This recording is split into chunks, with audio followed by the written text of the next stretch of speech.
Last week we did Om Apyayantu Mamangani, remember? So, we're going to go through another round before we get into the rest of the meaning of that amazing prayer. Okay. We'll do it together. Om Apyayantu Mamangani Vak Pranaschakshu Shrotramadho Balamindriyani Chasarvani Sarvam Brahma Upanishadam Maham Brahma Nirakuryam Mama Brahma Nirakarot Anirakaranam Astwanirakaranam Me Astu Tadatmani Nirateya Upanishatsu Dharmaste Mayi Santu Te Mayi Santu Om Shanti Shanti Shanti. Okay, so would anyone like to revise if something has perhaps been worthy of mentioning from last week, of discussing the first line of Vak Pranaha Chakshuhu and Shrotram, that is how to use our Balam capacity to make the best use of these faculties, that is our speech, our prana, our eyes, and our Shrotram, our ears. Does anyone have any questions or opinions? I'm actually new to this. This is my first time I'm attending.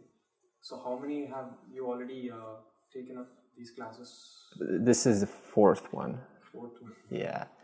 For catch up, you can still see the videos because even now we're recording. So that would be a good idea to have a maintenance of the thread of the conversation. Okay. So I have a small thing to share based on what we discussed last week. Just all the 3 ways of communication. 4 ways. 4 ways. Yeah. So I did a little introspection. Often when I start that's what it's about. Yeah. Spiritual communication, it's not perceived well at the other end, and I had to do some self-introspection to know what it was. And as I was doing that, I found that maybe I didn't know how to say things in a manner that wouldn't confront others. Yeah, Priyam Badam. After a few self-introspection sessions, I thought that maybe I don't have enough knowledge. Maybe this knowledge is the one that needs to be perceived well, so that it can be communicated with others in a way that they can perceive it too. Yeah, and that's what it's about, is that in Vedanta we have 3 stages, and the second stage is Mananam. Mananam is using what we have heard in the first stage, which is Shravana, which is listening, and then in the light of the knowledge that we have received in the class, we inquire our day-to-day experience in the light of the knowledge. And this is really a common sense process for anything. You go and learn mathematics or you go and learn science, and then based on the knowledge of what you have learned in the first stage, Shravana, you then reflect, as you say, that knowledge in the light. Your experience gets reflected in the light of what you have heard. That is, now we have a reference point as to what to base our communication on. So you see how it's about first listening, and then we can now we can inquire based on our day-to-day experience, and then we can take that, and then we can say, have I practiced Satyam Vadam, truthful speaking? Have I courageously said what needs to be said without holding back?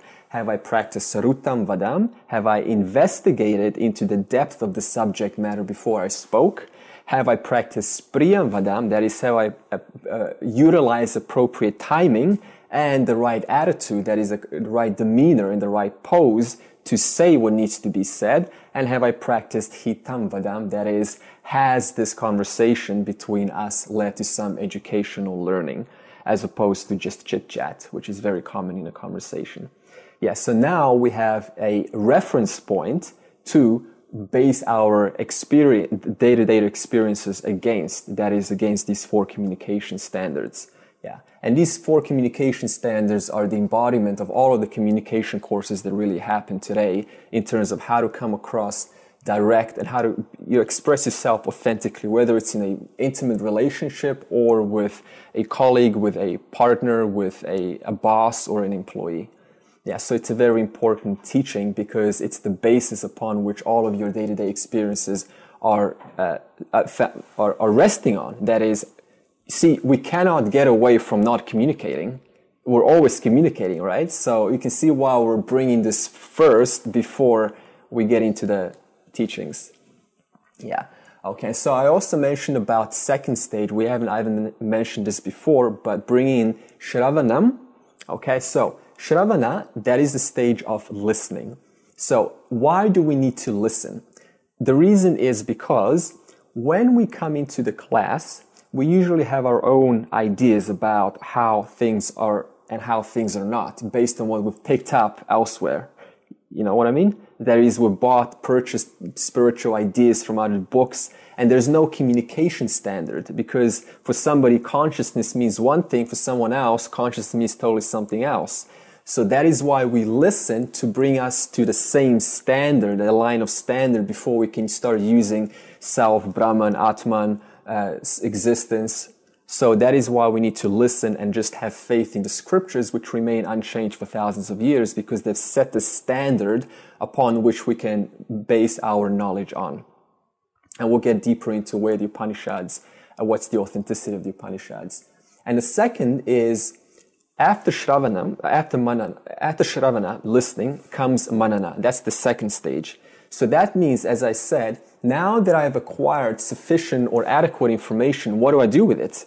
And the answer is I inquire. That is my existence, my day-to-day experience in the light of Vedanta, in the light of the knowledge gained in Vedanta.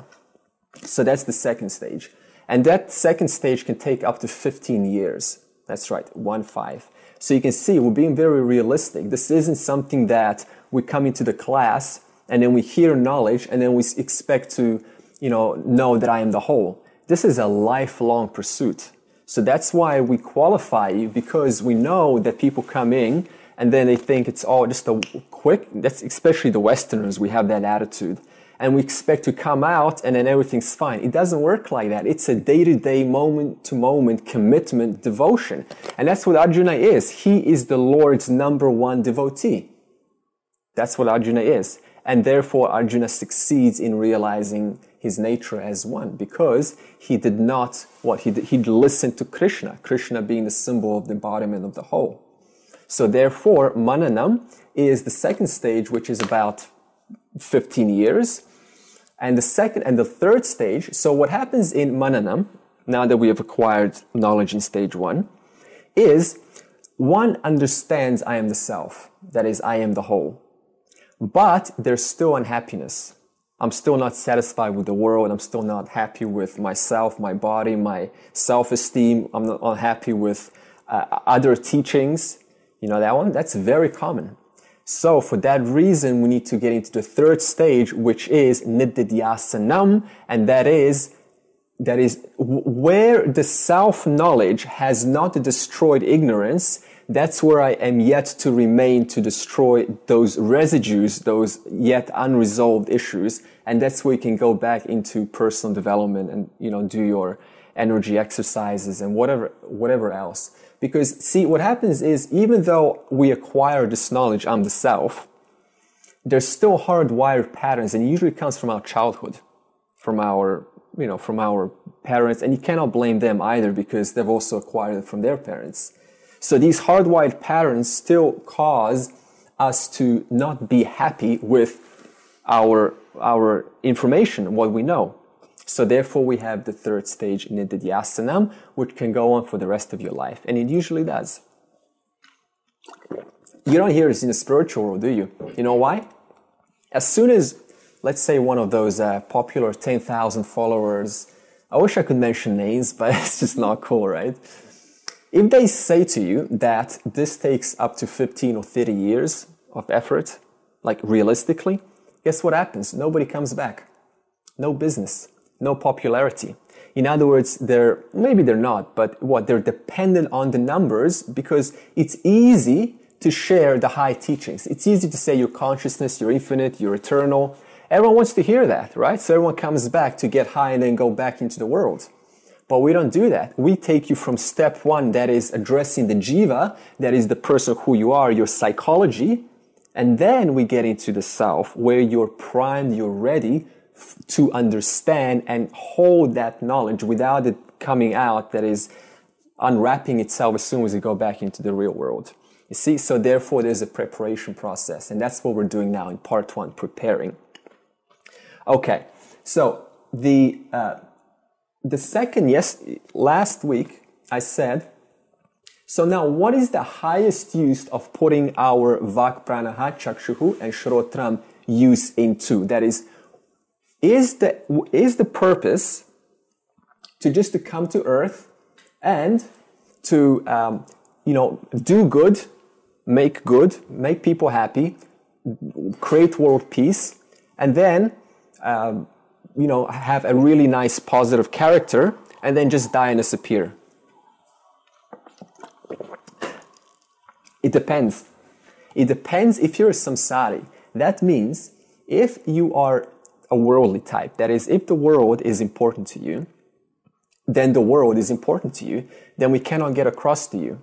Because the world is important to you. That is, you have family, you have certain accomplishments, you have certain pursuits, and they're all yet to be fully investigated and inquired into. And that can take a whole lifetime, couldn't it? Because there's so much variety in the world, isn't there? You can get into 50 relationships, 20 businesses, so many children you can raise, you can be popular, you can be famous. There's so many options in the world.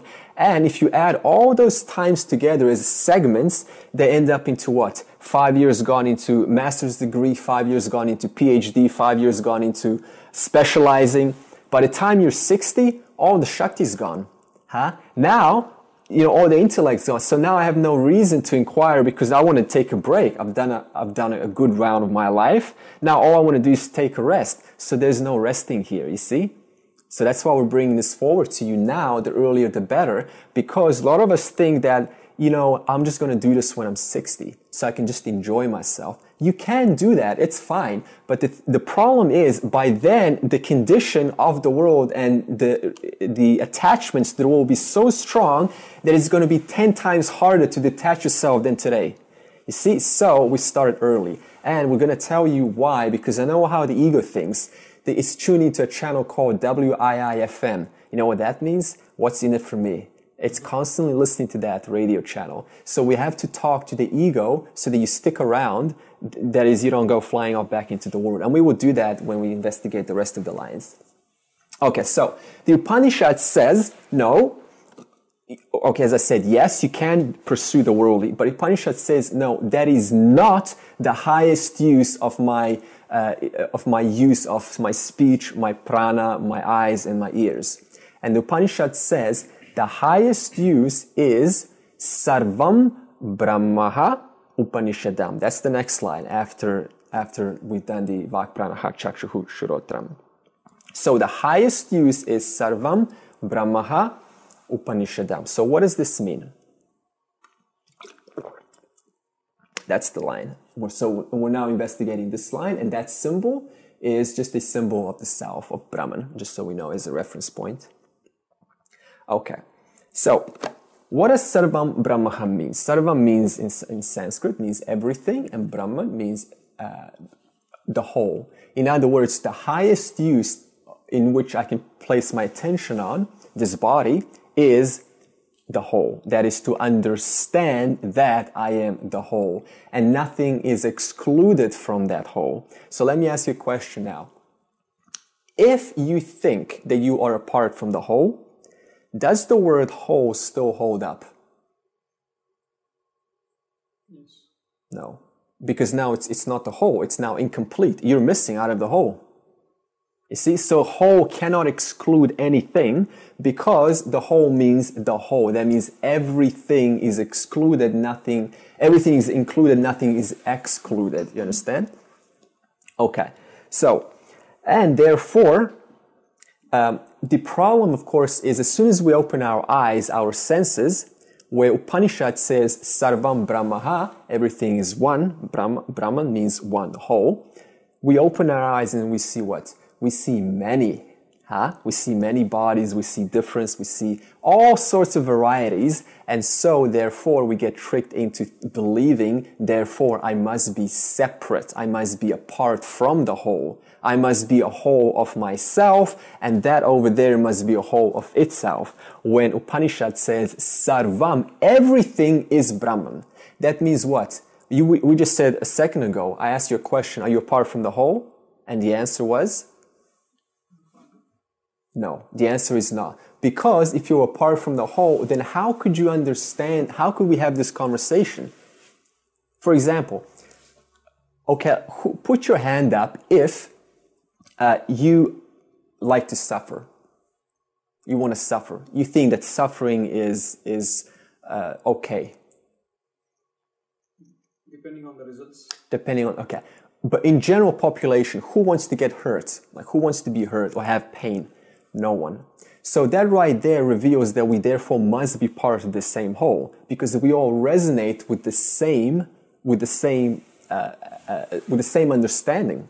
And if I ask you also another question, put your hand up if, now listen to this question, it's important. Put your hand up if you want to depend on objects, that means anything other than you, for your happiness. That means you want to depend on something else to be happy. $50, whichever hand goes up. $1 million. Huh? No, it almost sounds, something sounds off. Huh? For $1 million? It sounds off to say that I want to depend on something else, doesn't it? Because we inherently understand, without even knowing until we investigate, that we are the whole, and the whole does not depend on anything because it doesn't exclude anything. You see? So, even though I open my eyes, my ears, I see many, I hear many, despite Upanishad saying Sarvam Brahmaha, there everything is the whole. So now, how do we resolve what Upanishad is saying? Okay, and that will be answered in the later statements. And for now, just so we haven't missed anything. Okay, so now if everything is the whole, that means what? Whole means what? Brahman. That means you are. I'm Brahman. Brahman. Huh? We just said you're the whole. And you're not apart from the whole. And Brahman means the whole. That means you already are Brahman, the whole. That is Satya, the self. So when we speak of the self, I will include different words for a reason, like awareness, self, existence, Brahman, the whole. The reason we include synonymous words is because if you go off running and start reading a book and you read about the self or consciousness, and you'll say, well, then Andre hasn't mentioned these words. So it's my job to let you know which words are synonymous, so that because we hear a lot of different words. So now we know that certain words have an equal meaning. Existence, Brahman, self, consciousness, awareness, the whole. Okay, and I'll interchange these words because for some of us, consciousness means a little bit more than the self, or awareness means a lot more than Brahman, and vice versa. So I'll appeal to all of the whole market. Okay. So let's get back to the inquiry.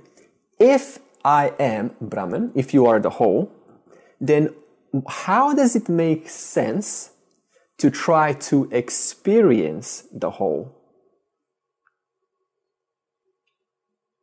Kundalini, raise your Kundalini, huh?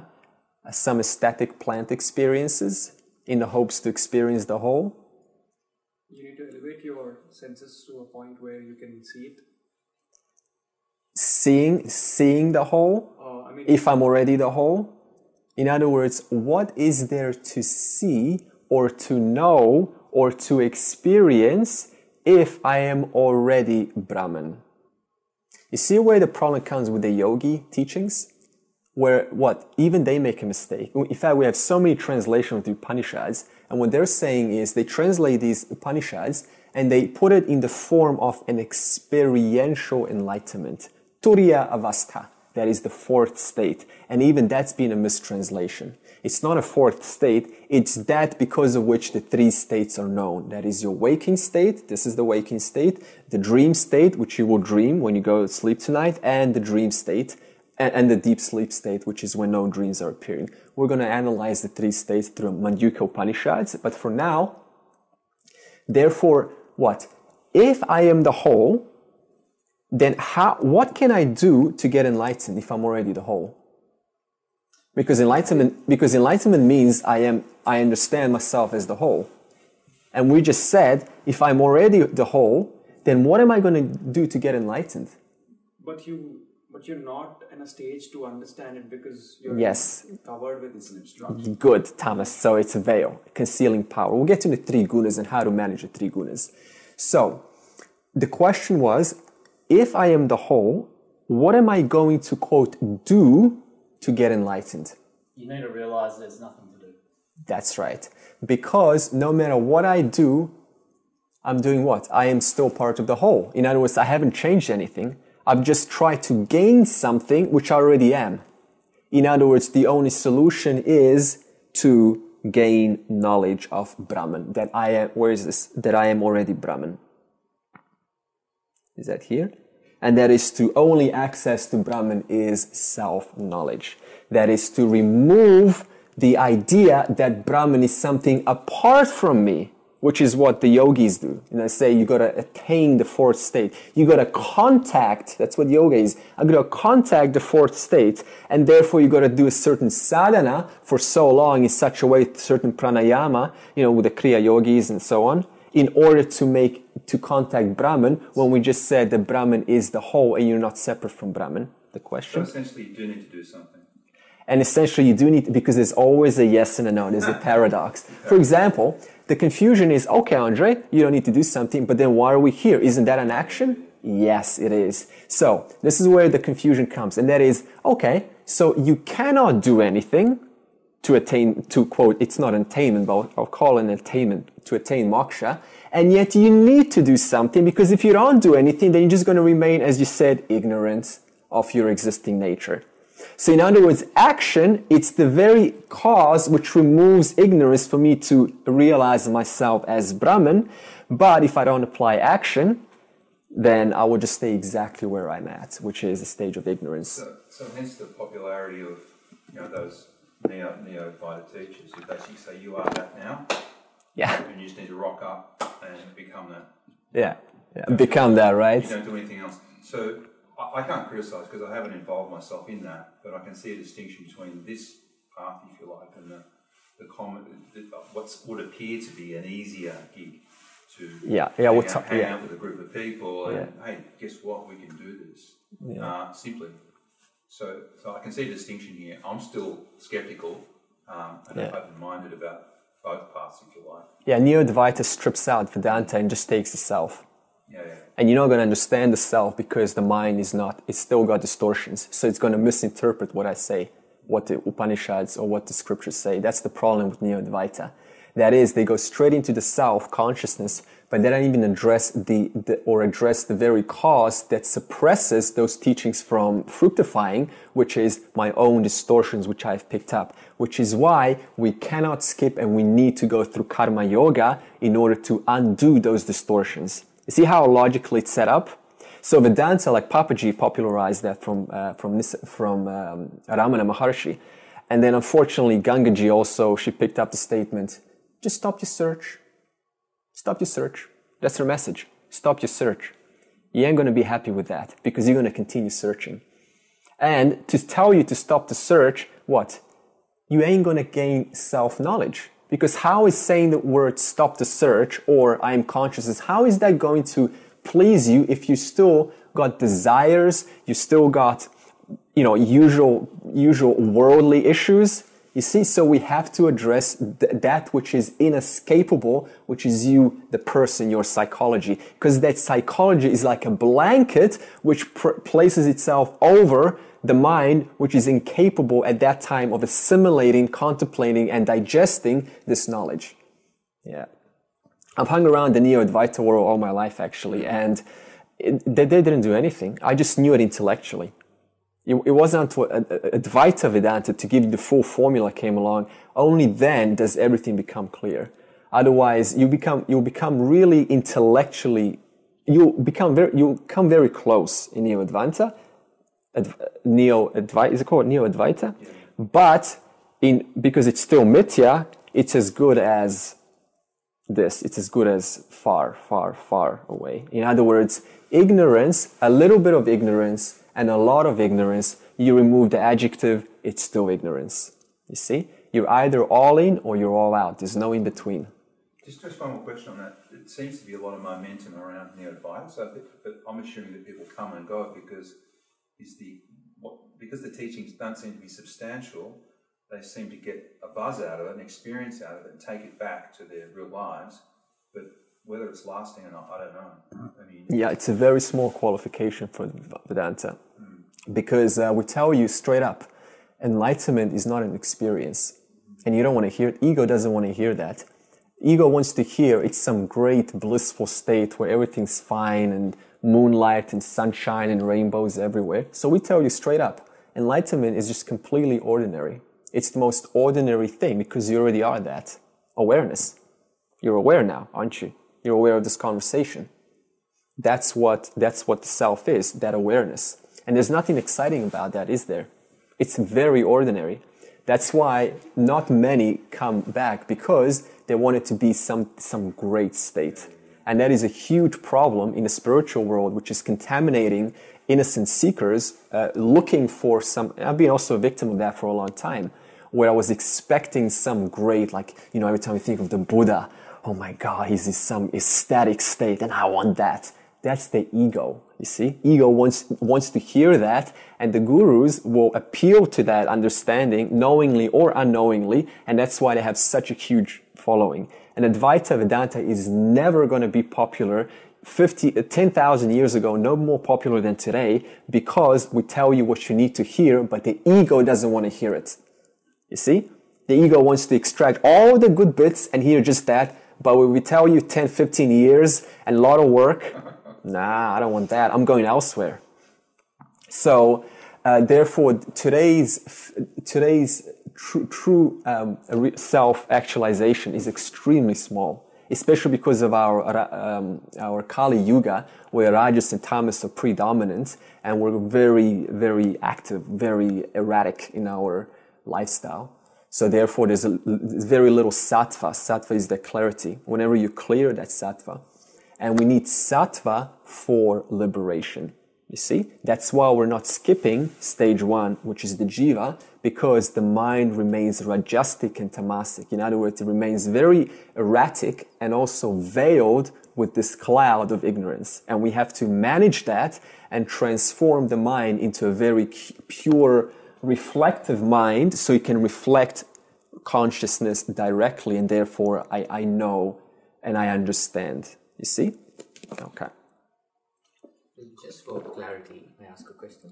So it's just so there is an experiencer and there is an experience. So when experiencer becomes the experienced, that's the unity you're talking about, right? Yeah, Oh, say that again.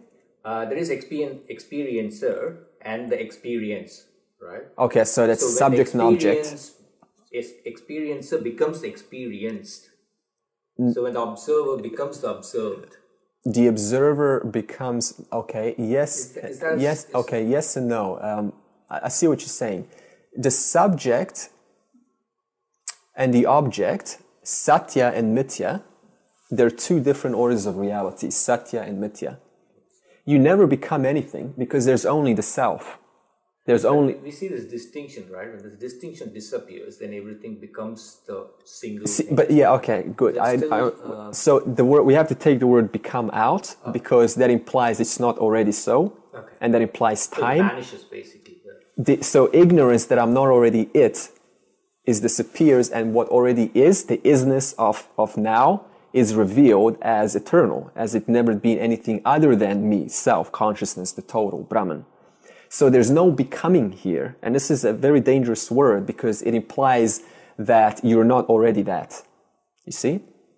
So therefore, ignorance disappears, and I realize I already am that. So I don't become that, I just realize, I acknowledge I already was that all along, but my false notions prevented me from understanding that reality. Okay. Okay, so therefore, the Upanishads says, our vak pranaha chakshuhu shrotra, our speech, prana, eyes and ears, are not enough to solve this existential problem, which is common to all of us, which is, how is it that I see many, but Upanishad says sarvam brahmaha, there is only one. How is that possible? And the Upanishads says that you cannot discover that through your speech, your eyes, your ears, because there is only two means of knowledge that human beings have, which are perception and inference. Now let's talk about perception and inference and what they are. Okay. Where are we? So, perception. What is this? Okay, a laser pointer. Okay. So, okay, we're still looking at a laser pointer. How do you know that? I mean, what gives you that ability to know that this is a laser pointer? Memory? Yeah, just direct perception. You see it with your eyes. If it was a sound, then your ears would be active. If it was a taste, your tongue would be active. In other words, that's called direct perception. You see? It's very simple. You just, there it is, I see it. Now, you understand what direct perception is now? Okay, so that's a little picture here. It's direct knowledge of objects, and it's picked up, or it's the data is inputted through the five senses. You see how there's a diagram here? There's 5 elements: space, air, fire, water, earth. That's the gross. That means everything in the universe is made of these 5 elements. Now you say, well, how is this made out of, these 5 elements? Well, just remember, the miners dug up this from the earth. Huh? All of our stuff comes from the earth. And the earth certainly has fire. It came from lava, from molten rock. It certainly has water, from all the mixture of the water. So then ultimately what the miners take the microprocesses from Republic of Congo, they dig it up, and then they transfer it, and they process it, and they get metal. In other words, everything in earth, in creation, is out of these 5 elements, the mixture of them. Okay, so you're looking now at these 5 elements. Yes? And now your direct perception has picked it up through your eyes, and then it's gone into the next step, which is the mind. In other words, you didn't really have a feeling about this, did you? Because the mind is emotions. But if I put maybe a tiramisu or a nice cake, you'd probably have some kind of emotion about this, wouldn't you? Okay, so that's the mind. And then your intellect, of course, tells you what this actually is. In other words, it makes sense how do I actually use this, and is this dangerous? For example, if I was holding a gun here, you would have some kind of an emotion about that, and then your intellect would say, run, this guy's crazy, run. So in other words, our minds and intellects are always active, and then of course how we respond is our vasana. That's our tendencies. Okay, that's just a little bit of a revision. Our vasana is whether we remain calm if I'm holding a gun, or whether I am just gonna run out, or whether I'm gonna scream. That's your tendencies. Okay? All right. So, what happens if I now do this? Can you see the laser pointer? But you can what? Infer there must be a laser pointer. In other words, what? You look at the effect, that's the effect, and you can now infer there must, through what? Through your logic, there must be a cause. So that's the second means of knowledge. It's called inference. Therefore, we call it indirect knowledge, because you didn't directly see the object, did you? You saw the effect of the object, but then you used your logic based on your intellect and you traced it back to what could be the potential cause of this effect. And you inferred and you said the laser pointer. So it's the same thing with, for example, if we're all having a picnic now and not too far, we see smoke coming. And we do what? We don't see the fire, but we all run as if we saw the fire. In other words, we act no different as if we saw it through direct perception, because we inferred where there's smoke, even though we don't see the fire, there must be fire therefore, you see? And even the Bushmen, the old tribes, they used same perception and inference. For example, you saw in the movies when they look at a broken straw, the grass, you know, like the deer is walking through the grass and they see the broken grass, and they look at that grass and they infer which way the deer went. In other words, these two means of knowledge is all that we human beings have to discover or discern any kind of information. All the scientists' knowledge of black holes and supernovas and galaxies and your psychology about others and everything else comes from these two means of direct perception or inference. Any questions? Okay. We have another nice example here. Let's say you're sleeping and you wake up and you see a rainbow. It means what? You can infer it must have rained. See? So we use this all the time. Now, let's go back to the original statement before we introduce perception and inference. And I said, Upanishad says you cannot know or understand Sarvam Brahmaha through these two means. Why? Because the whole Brahman is more subtle than creation. That is, Brahman is more subtle than, it's the subtlest of the subtlest. You see? Why? Because it's the substratum upon which all creation rests on. It's the paper upon which the word can be known to be what it is. You see? Without the paper, you cannot have the word. And the word cannot know the paper because all there is the paper. So therefore, all the word knows is the word, that is itself, the name and the label. Okay? Now, because Brahman pervades everything, that is the self, consciousness pervades everything, therefore, it even pervades what? The faculties of knowledge and perception, which is why these two faculties fail to understand Sarvam Brahmaha. And for that reason, we cannot call Upanishads science, because if the Upanishads were science, we wouldn't need the Upanishads. Science would be able to figure it out and we could just throw the scriptures away. So that's the importance of the Upanishads. That is.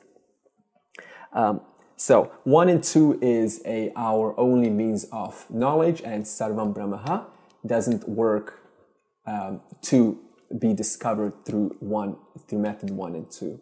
And here we just have a nice man. That is the best use of our perception and inference that we've made yet is through this little man here looking at a very small version of what's mithya, which is atoms. In other words, quantum physics comes in and says the best they'll tell you is reality is not as it seems. That's the best they'll tell you. But, okay, why do they do that? Because they look at a form and then they say, well, there's actually, in the spin, there's molecules and there's atoms and then there's subatomic particles and then go even smaller into proton, neutron, and then into quarks and then into bosons and then into Higgs God particle. That's the best that quantum physics can do. So in other words, they just keep going deeper into mithya. Because why? They're dependent on perception and inference. And perception and inference cannot cross the line and discover Brahman. That's why you need the Upanishads. Clear? Is that curiosity good or bad? What's this? The curiosity to discover, like for scientists, for science discoveries and stuff. Is that good or bad? Yeah, it's fantastic. For example, we're using science technology now to learn. So in other words, see, there's three main types of people. There's politicians, economists, and scientists. And throughout history, these three have been the primary means of improving our politicians, that is, relationship with the nations and within the country, economists, the wealth of the country, of the nation, and of course the scientists who do what? Improve the luxurious standard of living for us human beings. And these three have played a substantial role for our humanity. However, that's the secular. We're talking about the sacred, that is the spirit. They're talking about how to improve mithya, how to improve the world. We're talking how to get out of samsara. Okay. So in other words, the answer to your question is both are valid. For example, we had the medieval ages in Europe, and that's the ages where, was it 1600, 1500? Where there was great perpetuating knowledge of Christ, of Christianity and Catholicism. However, it was a medieval age. Why? Because they completely neglected the secular, the scientific. In other words, they were living in just terrible conditions, diseases like what's called the black, huh? Plague. The Black Plague. And it was prevalent everywhere because they neglected the science. So these two have to be done in order. And Vedanta, the Vedantic way of living, by the way, is very clear. We say, live dynamically plus keep your eye on me. That is, keep your eye on consciousness. And Krishna says it very beautifully. He says, a heart that knows no other, keep your eye on me alone, and I will take care of your getting and keeping. That means a heart that knows no otherness means what? That doesn't know anything other than itself. That's Advaita. That's a statement of non-duality. Keep your mind on me, consciousness, and I, that is Ishvara 2, Brahman, because it's both Ishvara 1 and 2, Ishvara 1 and 2, will take care of your getting and keeping. Okay? So Vedantic view is very simple. Dynamic plus keep your mind on me, and I will take care of your getting and keeping. Versus the standard way of law of attraction or the secret, and just think about what getting, accumulating, more. That is fine, but you're neglecting yourself. You're neglecting Brahman. You see? Okay. So that's the best use that we have of number 1 and 2, which is quantum physics. So now, the question arises, what is the authenticity of the Upanishads? And if the Upanishads are independent means of knowledge, that means they don't depend on anything else. They don't depend on science. Then the question arises, okay, then how can I trust the Upanishads, right? Because there's no way to verify it. Because remember, 1 and 2, perception and inference cannot verify Upanishads because Upanishad says there's only one. So how do we verify that statement if 1 and 2 is invalid? It's very simple. Okay. So that is how to verify its truthfulness. Let's talk about, bring the equation of energy equals mass times the speed of light squared. You know, the equals mc squared formula by Einstein. Okay. When that equation came along, do you think that Einstein simply wrote a report in the newspaper journal and that was just accepted without any confrontation? No way. There was a lot of what? Experiment. There was a lot of... So what happened is he went to a scientific community, and his job was to express this statement, energy equals mass times the speed of light squared. And what happened?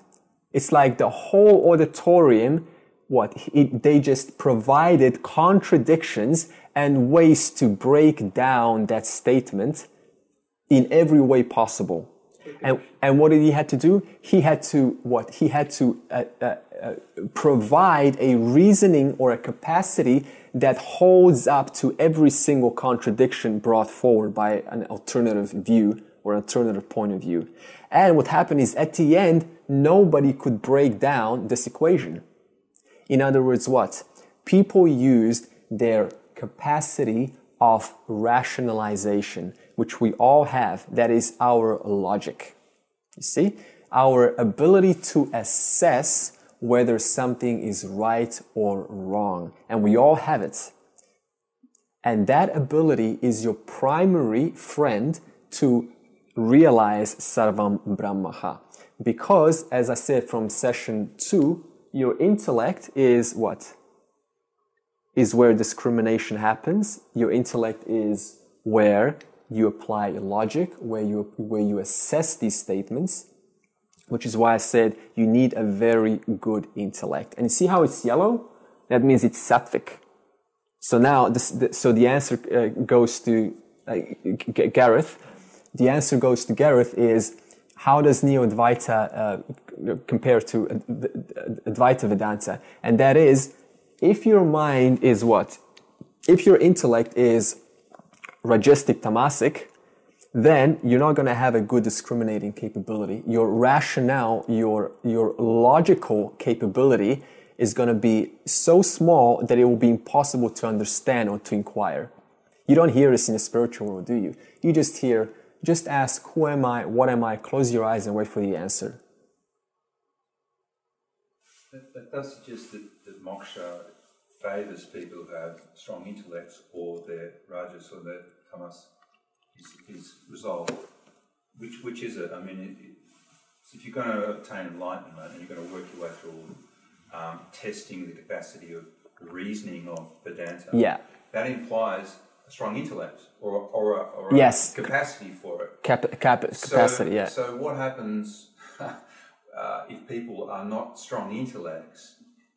They wait another series of lifetimes? Yeah. Or? Yeah, in other words, they need to exercise their intellect because, see, only human beings can realize Brahman. Animals can't do that because their intellect is insufficient. And they have a mind, they have emotions, but emotions is not enough. If you're emotional, you're not going to be contemplating on the self, are you? You're going to be contemplating on the expression of the emotion that's occurring in any one moment. In other words, the intellect needs to be exercised very well, and we help you to that by educating you about karma yoga, which is what purifies the intellect, so that you can actually inquire. See how we don't skip anything? Otherwise, we don't just let you go out there, I am Brahman, but you know, how long is that going to last? Okay. So therefore, the reasoning capacity is used to understand if anything makes sense. And we use this in our relationships with people, with ourselves, with our customers all the time.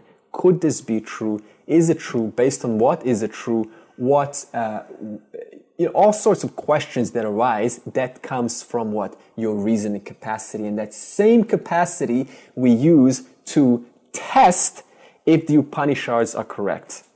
So now we come to a new topic, which is, if we have this reasoning capacity and the Upanishads have survived for thousands of years, is it not logical or reasonable to assume they were probably questioned by many rishis from different viewpoints? In fact, the Upanishads, even themselves, if you don't ask any questions, they themselves will ask questions to break down their own logic. That's how that's what they do. For example, Shankaracharya, his commentaries are brilliant. So what he did is used to have dialectics with other traditions like Buddhists and all that. And he tried to bring forward an argument, and he invited others to break down his argument. So now he took a statement from the Upanishads and he said, bring whatever wisdom you have, whatever knowledge from Taoism, Buddhism, all sorts of traditions, and break it down. And nobody could do that. And that's why the Upanishads survived for thousands of years, because they are unbreakable by their virtue of their logic. And the Upanishad says very simple, and we did this in the Purnamadam, which we will do at the end. And that is, there is only the whole here, and that whole I am. That's the summary of the Upanishads. That is, I am not separate from that whole. And that whole cannot be realized through perception and inference. It can only be realized through the statements in the Upanishads. Okay. Now, how? We will investigate that. That's what the teaching is about, how to realize that. Okay. So, that is your logic. And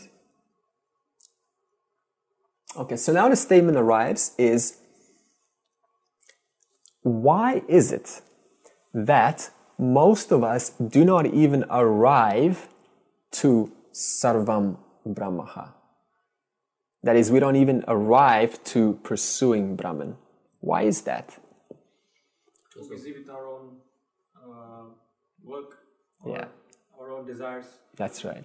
In other words, because Maya is so enticing, alluring, delicious, succulent, juicy, tempting, enticing, seductive, that we spend our whole lives pursuing different versions of Maya. That is, different versions of all of the things that we can experience. So for that reason, as said earlier on, we spend so much time in Maya, never really pursuing the whole.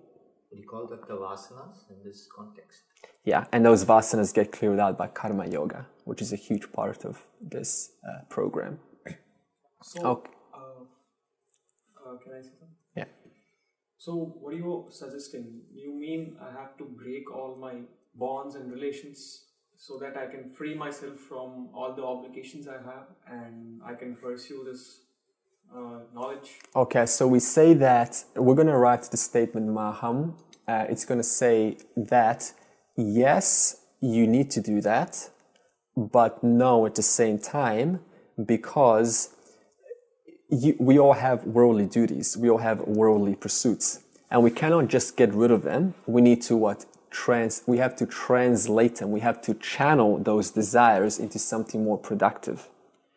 In other words, if, let's say, a man that just is very passionate about making money, for example. Now, we're saying nothing's wrong with that, but you need to know, if you're after moksha, you need to take that energy, that desire, and need to channel it into something that is of a holistic nature.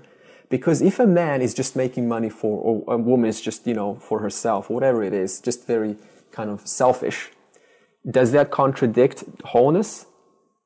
Yes. Yes, it does, because it's just for me. But the wholeness means everything. So karma yoga, therefore, means you do exactly what you do now, but you change your attitude in line or in correlation with thinking about the whole. You see? So that means a janitor is no more or less blessed or lucky than a CEO of a company. It depends on how your attitude is. A janitor could be cleaning, for example, the floor, and a selfish janitor, this is called a worker, will say, I'm just doing this for myself. I am just doing this to make money for myself, for my family, and for my little survival. So that is that's a first, we'll call that a worker. And most of us in the world are actually in that category. The second category is a laborer. A laborer is somebody, let's keep with the janitor, is no longer thinking about just him. He's thinking about the community, that is the company. And the thinking of a laborer is, if I keep the floor clean, it's going to keep employees happy, and that's also going to cause the company to continue, and that's going to give me a job for a lot longer, and everyone's going to be happy. People are going to do better work when they sit down in the office because they haven't seen all the filth. In other words, the laborer is thinking about the whole, but it's still based on WIIFM. What's in it for me? There's still an agenda there. And finally, the third version is a yogi, and this is a perfected person. That is one who is not thinking about himself nor the whole. They just love what they do, because their likes and dislikes have been neutralized. You see? That is like, for example, Gandhi. It wasn't an agenda. It wasn't not an agenda. It was just a duty. It's just, I need to do what I need to do. It's not about me. It's not about the whole. I'm just doing as an expression of the divine, as an expression of Ishvara.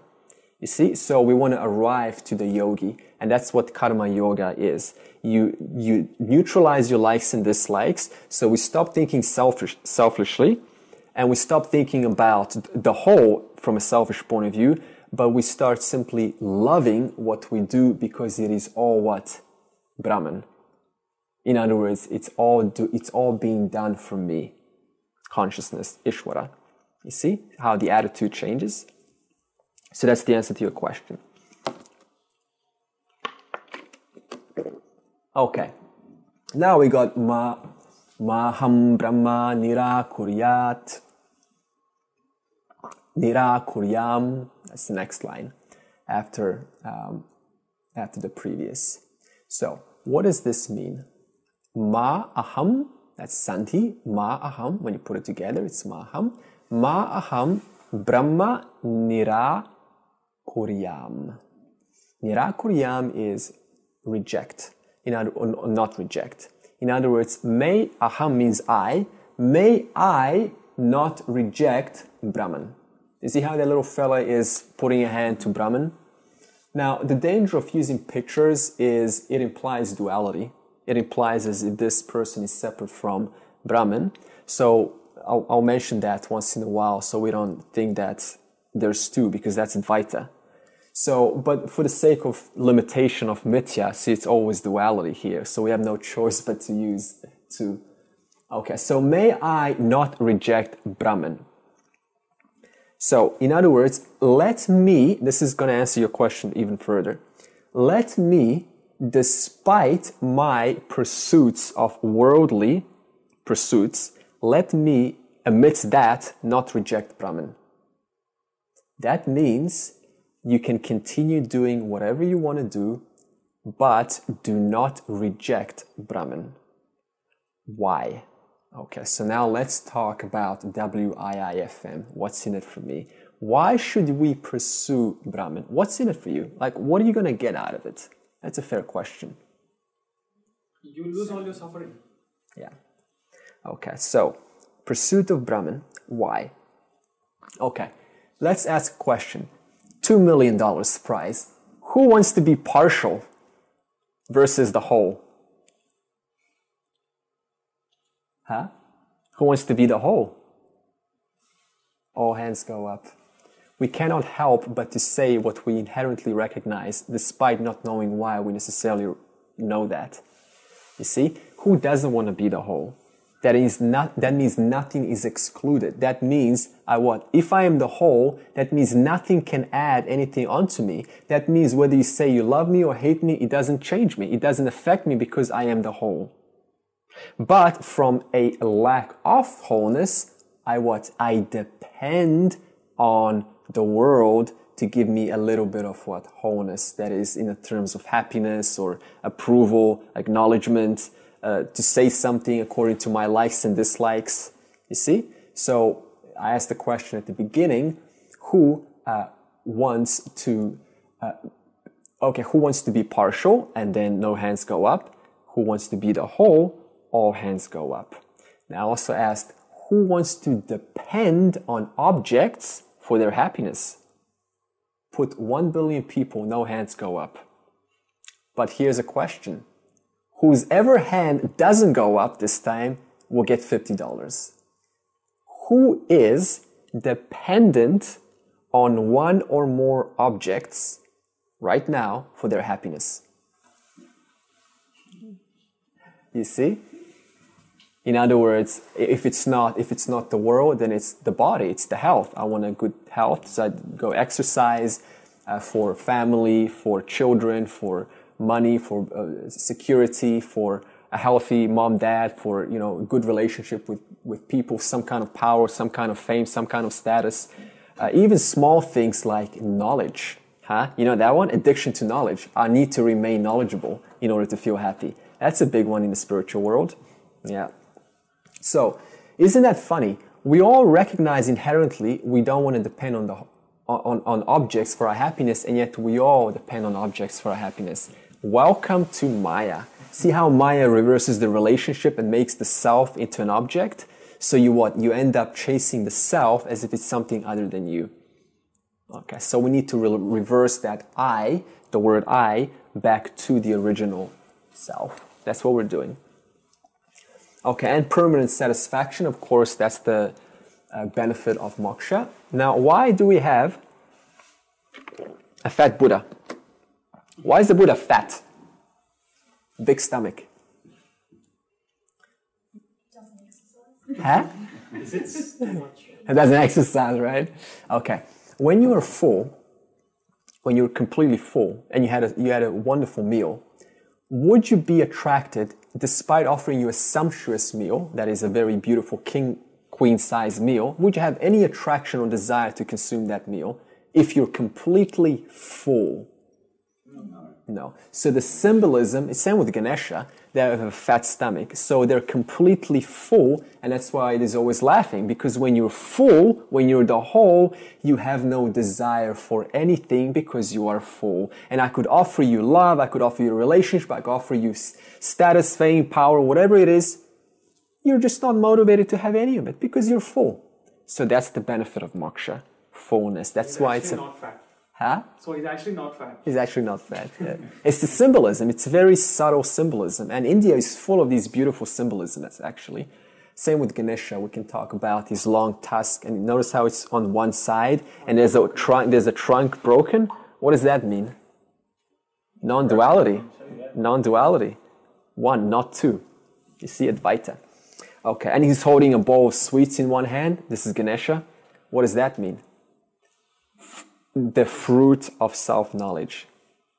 The fruit of self-knowledge. That's the fruit. And the Ganesha is what? He's standing on a rat.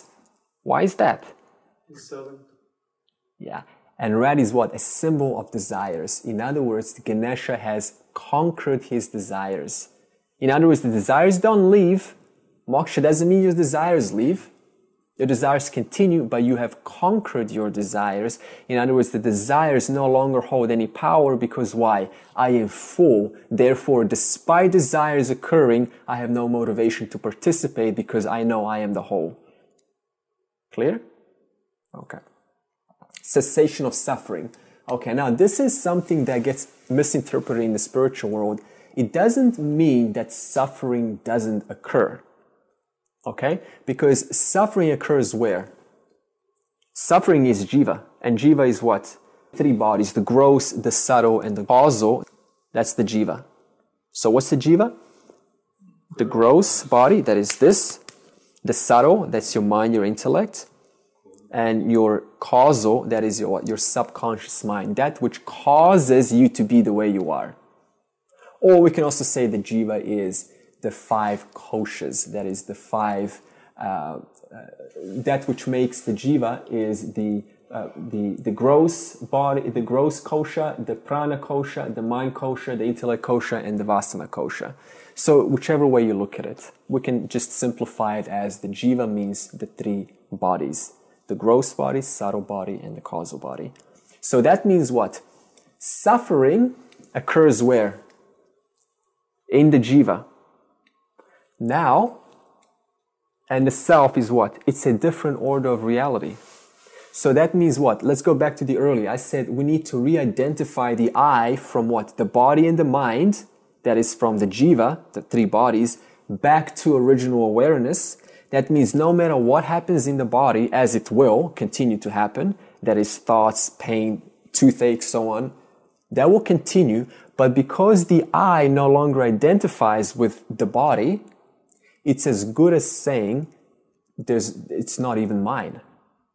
Because why? Before it was mine. So I owned it. I owned the pain. So it was painful. But now that pain is as good as saying it's somebody else's pain. Because this body is no different to me than your body. It's just a body. It's not my body. I am that which is aware of the body. You see? So therefore we say cessation of suffering means the suffering continues, but it's no longer identified with me. Therefore, it's cessation of suffering. Okay? And then it removes ignorance. And what is the definition of ignorance in one short line? I am limited. That's how we feel as human beings. Limited. Whatever we have, however much power or success we attain, or a good life we have, there's an inherent voice that's always whispering, I am limited. I am not good enough. I am small. I could be more. This is not good enough. I am insecure. I have low self-esteem.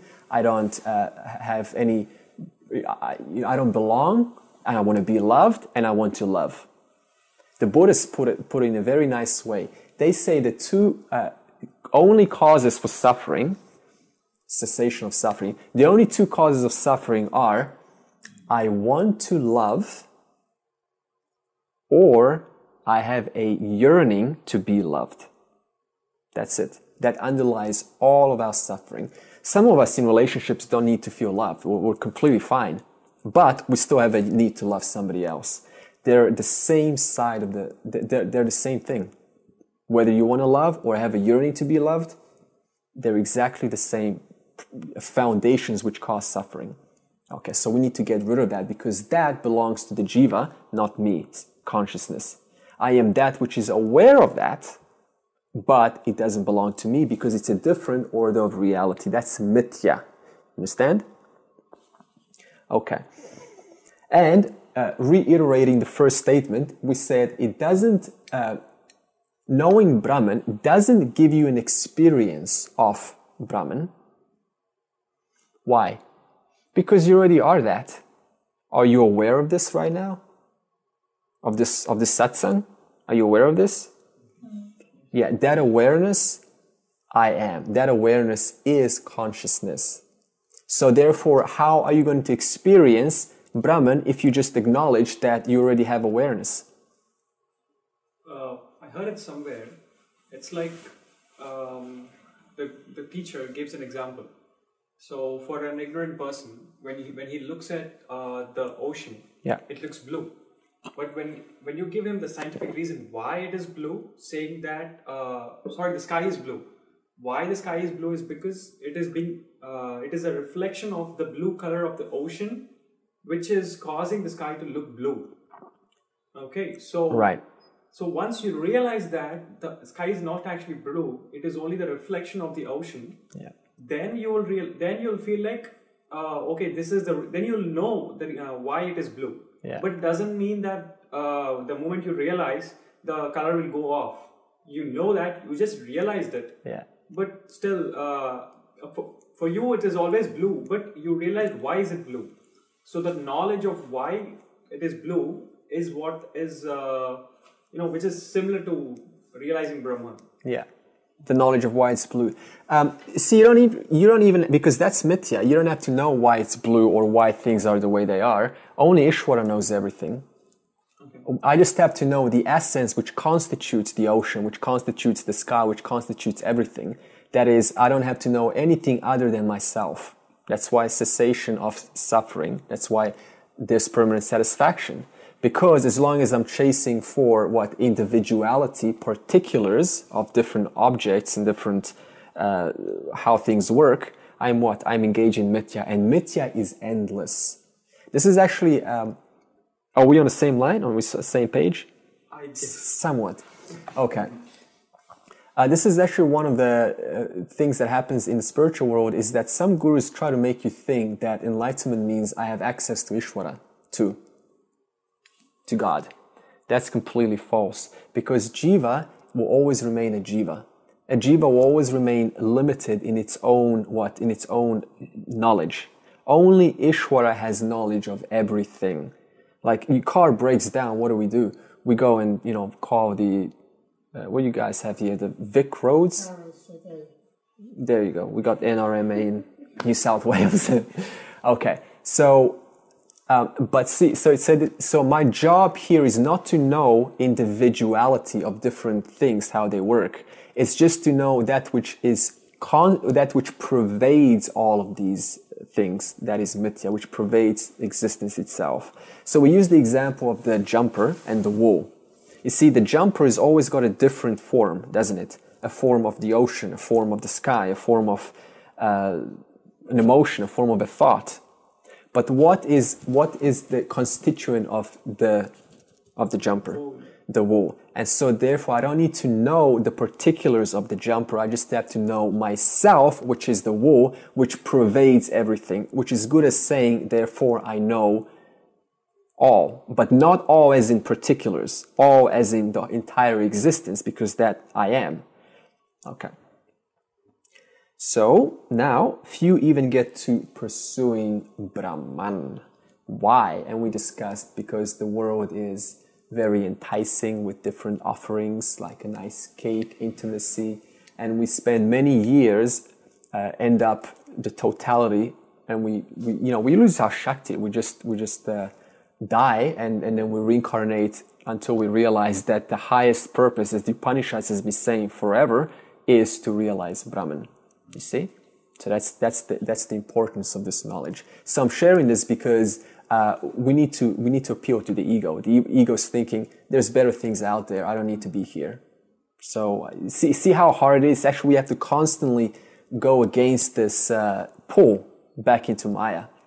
Yeah, that's why Vedanta is not popular, because we don't give you any kind of good experience. We just tell you how it is. Yeah. Okay, so therefore, because of these things of Maya, Brahman gets neglected, and which is ultimately the ultimate satisfaction that we're all seeking. For example, if I ask you, would you rather have temporary satisfaction or permanent satisfaction? The answer is permanent satisfaction. And that's the benefit of Sarvam Brahmaha, which is revealed in the Upanishads, you see? And all of these, therefore, pursuits of the world, relationship, intimacy, money, power, whatever it is just an attempt to gain what I inherently understand myself to be wholeness. See, when we get into a relationship, we sort of have this general satisfaction. We have this temporary happiness, don't we? But then how long does that last? It's business back to usual very soon, isn't it? Or in other words, it's back to as things always were. So I'm still pursuing myself. The excitement is no more. Yeah, excitement. So it washes away. So we're not saying it's bad, it's just that it doesn't last. That's why it's very important to know what your goal is. Otherwise, you'll go back into these partial joys versus that joy which takes a lot longer to attain, but when it's attained, no joy in the world can come even close to that, because I am the whole. Okay. And it doesn't mean to end your world pursuits, like some Buddhist traditions will say, to cut your hair and put on orange clothes and go to an ashram and give up your family life and get away from the world. That is, we don't necessarily agree with that, even though there's nothing wrong with that, because as Arjuna also wanted to do that when he was in the battlefield between the Kauravas and the Pandavas, he wanted to, remember, he gave up, his hopes were diminished because he realized that he has to fight. And he just put his bow down and sat down in the charioteer and asked, Krishna, teach me the whole, because Krishna is the embodiment of the whole. And he wanted to what? Just know about the whole without doing what he was meant to do, that is to pursue into the fight. That means there is no skipping. That's why Neo-Advaita, once, as we discussed, it fails in most cases. Because the person is chasing for the whole, the self, while they still haven't addressed primary issues like serving the whole in my actions. Why? Because Ishvara tu has what? Given you everything that you value in life. Did you create anything in this world? No. You don't even create your own emotions. We just enjoy the emotions that appear in me, consciousness. In other words, everything you have and you value in this world, that is given to you by Ishvara. So that means what? Where is the logic of going into the world and pursuing individual parts of the world, which is what? Ishvara. Where is the logic in attaining of moksha, which is given to you by Ishvara? How am I going to gain moksha if I don't even pay attention to the very one, to Bhagavan, the one that gives me the bhaga, that is the blessing? How am I going to gain moksha if what? I am off elsewhere into the world? When it's the Bhagavan, the one that grants me or blesses me with the bhaga, with the blessing of the self-knowledge. You see why Karma Yoga is so important? Because Karma Yoga turns your mind 24/7 on that very principle, Ishvara 2, who is going to give you this moksha, which is the very principle that has been giving you everything since the day you were born, including all your emotions, your dreams, your hopes, your desires, your joys. Everything's being given to you by Ishvara. And what do we do in the world? We give the finger to Ishvara and we say, I want more. That's law of attraction, the secret. How to get more. In other words, what? I'm completely neglecting everything that I've already gotten, and I'm saying, please give me, I want more. How selfish is that? Yeah. So that's why most fail, because we never pay attention on Bhagavan, the one that's going to bless me with self-knowledge. You see, the best you can do is just listen and contemplate. But that final reversal from the I, from the body, mind to the self, that is completely out of your hands. So my teacher, James, he says that grace is earned. That means, yes, you can do something, but by you doing something, let's say you accumulate good karma, and when you've proved or you've shown enough that you're interested in this, that's when you get blessed. You see, so it doesn't happen when we just kind of come once in a satsang, and then as soon as we're out there, the rest of the week we spend back into the world. 24/7. How can we dedicate ourselves completely like that? Karma Yoga, very easy. We'll teach you. So Krishna said... Can I ask a question? Quick question. You said we don't create anything, right? But what does the intellect do? Does it create a thought to negate the Maya, or it does create something, right? I know Jiva creates its own world, but it doesn't create the world on the total. See, because when you were born, the world was already provided. So obviously you didn't create the world. You didn't even create your parents. You didn't create the environment that you're put into. In other words, the Jiva has because each Jiva is like a mini Ishvara. That's why we can't create our own little world. That's called free will. Purushartha. We talked about that. Remember Prarabdha, Purushartha? Purushartha means self-effort. So that means the Jiva can create its own little world, but the whole world, even the world that a Jiva creates, even the constituents of that has been created by the intelligence of Ishvara. So that means what? I have an emotion or I have a joy. Did I actually cobble up that joy at some point in space, and I created the constituents of joy and peace? No. I just I show up and I suddenly have peace. And I go, oh, it's so wonderful. I have joy and I go, oh, I'm so happy.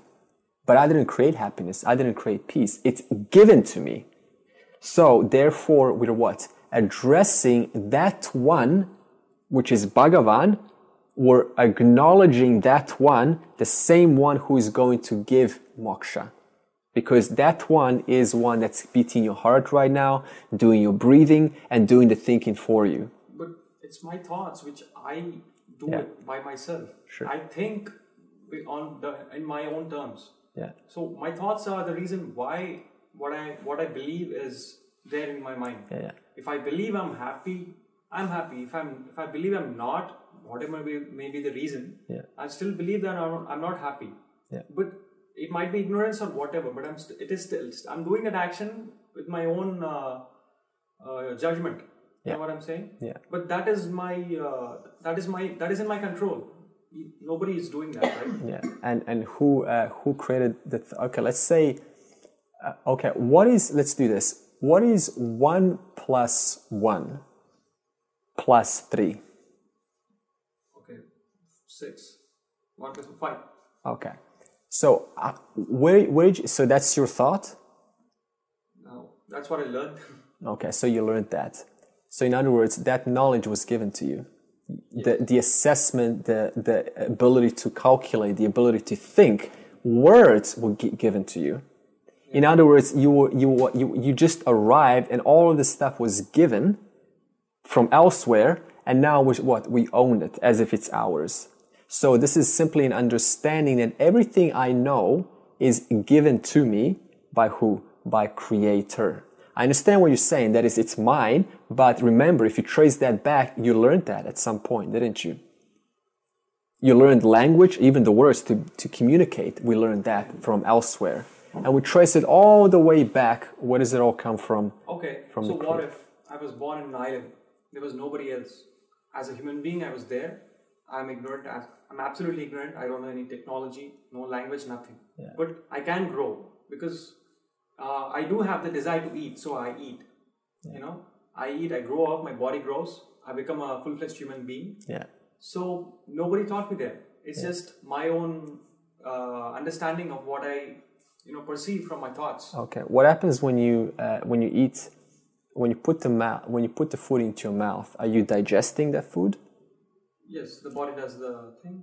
Yeah, but are you actually telling how what enzymes to release and how the vitamins and the proteins are going to get dispersed into the body? No, that's so that's what it's beyond our knowledge. So what I'm saying is it's that which causes you the thought, how all the neurons are firing off right now. You're not doing any of that, are you? You're just having a normal conversation. But the amount of things that are happening right now for us to communicate is just so much that I don't even know how that all works. In other words, the faculty for communicating, the faculty for living, the faculty for being a human being is totally out of my control. Look, I understand there's an inherent knowledge in my body, which is it knows how to digest food, how to breathe when I'm sleeping. That is all there, I understand that. Yeah. But what I'm saying is, isn't there a limit to that? I mean, my thoughts should be in my control. That's what I'm saying. Yeah, they are, but they're not. From a Jiva's point of view, from your point of view, you are in control. But from an Ishvara point of view, creator, you have zero control. Okay, so if I raise my hand like this right now, I'm not in control? Yeah, so I did this with my own judgment. Yeah, so from your point of view, from a Jiva's point of view, that it appears like you have control. But in actuality, we will cancel that teaching and we'll say you actually have no free will. And that's going to be a big surprise because we think we have free will. You think right now you're speaking and thinking and having this conversation. From your point, yes, you are. But from Ishvara 2 point of view, it's Ishvara 2 who's moving you, who's animating you. You're doing none of it. Yeah. To arrive to that, we need to go through the teaching. Yeah. But I know where you're coming from. So that's why it's very systematic. You used a good example, I think maybe 2 weeks ago. You asked us, who knows what they're going to think in 3 minutes? Yeah. And none of us know. Yeah. In other words, what we think we're in control. Yeah. But then if I ask you, if you really are in control, then what are you really going to think in 5 minutes from now? Write it down. I'll give you $1 million. There's no way. What you're going to write? You don't even know what you're going to think, and yet we think we're in control. In other words, Ishvara is providing the thoughts, and then we out of our own ignorance, we own those thoughts as if I made those thoughts. You see? Okay. So Arjuna also was in a pickle where he wanted to run away, and Krishna then said, you cannot just gain self-knowledge. It's not that easy. That is, it's not that easy just to realize Brahman by hearing this knowledge. And the question was, of course, why? And the answer was because the mind has certain distortions which we have purchased or bought or hold onto, which prevent us from interpreting these teachings the way that the original source was meant to provide. You see? So therefore, we have to undo those distortions, which are obstructions to understanding self-knowledge. And we do that through karma yoga, to undo these distortions. So you see the logic now of karma yoga? So the logic is that the mind is full of distortions, and those distortions are going to filter whatever we hear according to its own version of understanding. And as long as that's there, this is not going to work. So we first have to remove those obstructions before the direct statements of the Upanishads and the Bhagavad Gita, which we're studying, can actually hold direct meaning and have direct impact on you as a human being. Yeah. Okay. And let's continue the last Maham Brahma Nirakuryam.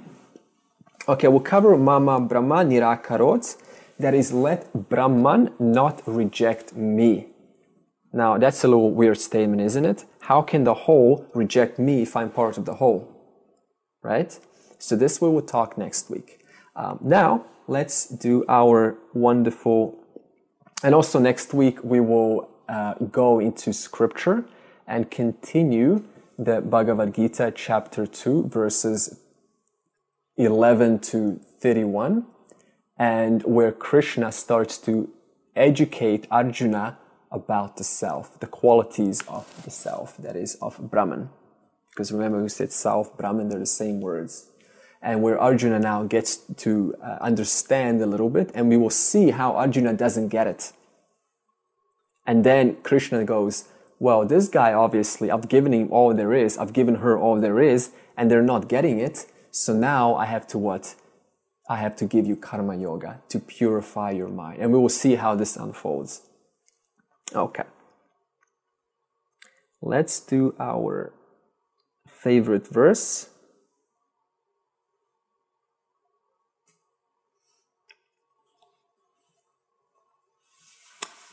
Three, two, one. Om Purnamada Purnamidam Purnat Purnamudachyate Purnasya Purnamadaya Purnameva Vashishyate. Om Shanti Shanti Shanti. So we'll continue next week, Tuesday, 6:15 chanting, or 6:30 the class will begin. And this video recording will be up by tomorrow. So you can, because there was a lot of information. I cannot really tell if I'm saying a lot or saying a little. So that's why it's good to watch the video if you have a chance just to revise. Because what we're doing in class, we're planting seeds, and these seeds need to be watered. And watering means revision. And the only revision you'll get is through revision. Right? So that's how the knowledge fructifies, by repetition of hearing Vedanta over and over again. That's why Shravana and Manana are 10 to 15 years. I'm just telling you the worst case scenario, by the way. So you're not... 10 years is not bad. Yeah. Worst case. It should be fine. I mean, you're going to spend your life there anyway. You know, it's going to go like that. This is not like you're putting a body or something. This is the ultimate thing. This is the highest of the highest. Upanishads, there's nothing higher than this. Otherwise, I wouldn't be teaching this. I've always been interested in highest of the highest.